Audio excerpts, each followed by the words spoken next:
ابن عباس سے منقول ہے کہ جب حضرت امام علی علیہ السلام عہد و میثاق لینے کے لیے مقام ذکار میں فروکش ہوئے، فرمایا کل صبح 1000 مرد کوفہ سے ہمارے پاس پہنچیں گے۔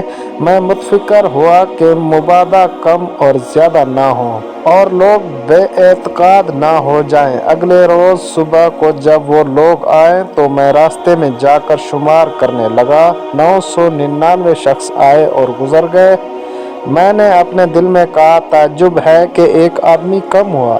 اتنے میں ایک شخص صوف کی قبا پہنے اور لڑائی کے آلات تن پر سجائے بیاباں سے ظاہر ہوا اور آ کر امیر المومنین حضرت امام علی علیہ السلام کی خدمت میں عرض کی، یا امیر المومنین وصی خیر المرسلین، اپنا دوست حق پرست نکالیے تاکہ آپ کی شرف بیعت کی برکت سے دونوں جہاں میں سرفراز و ممتاز رہوں۔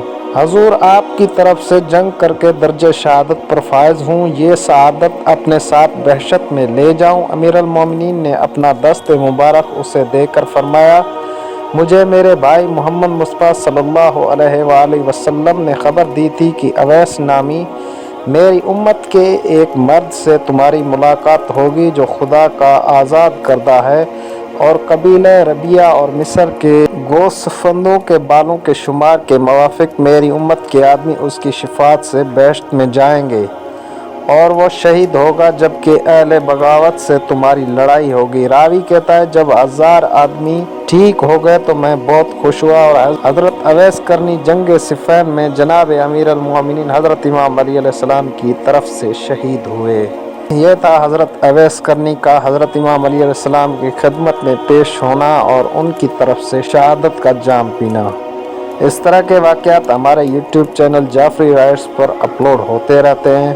اگر یہ ویڈیو اچھی لگی ہو تو ویڈیو کو لائک کر دیں، کمنٹ کر دیں، شیئر کر دیں، چینل کو سبسکرائب کر دیں۔ ملیں گے اگلی ویڈیو میں، تب تک کے لیے اللہ حافظ۔